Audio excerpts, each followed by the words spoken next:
জমিন আল্লাহর, আপনি নিজে বলছেন এখানে আইন চলবে আল্লাহর, অথচ আপনি এমন এক দল করেন যে দল আল্লাহর আইন বিশ্বাস করে না। তাহলে আপনার শিরিক হচ্ছে না? আর এই কথাটা আমি একটু বাংলা ইংরেজি আরবি মিলে বলতে গেলে আপনার রাগ হয় না? এরপরও আমি জানি কিছু মানুষের মন ফিরবে না, কারণ ওদের আবু জেহেলের মতো খতম করে দেওয়া।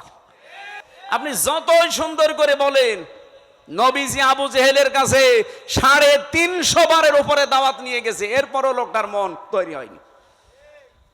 আমার মনে হয় 350 বার না, আমি তো আপনার কাছে এই 11.5 বছর তো আমি ময়দানে, 3 বছর নয় জেলে ছিলাম, বাকি সময় তো বহুবার আপনি আমার আলোচনা, আলেমদের আলোচনা শুনেছেন, এরপরও আপনার পরিবর্তন হয় না।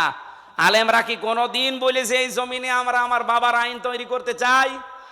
সবারই এক কথা, সামারাইজ করে দেখবেন, সবাই বলতে চাই এই জমিনে আমরা আল্লাহর আইন চাই। এইটা শুনলে যদি কারো রাগ হয়, সে যেন বিশ্বাস করে তার দ্বারা কোনো না কোনো ভাবে শিরিক হচ্ছে, আর শিরিক হলে সে লোকটা মুশরিক, এই জন্য তার গা জ্বলে। এবার কার খারাপ লাগবে এবার আপনি নিজে মিলিয়ে নেন, আপনি কি আসলে মুসলমান না মুশরিক?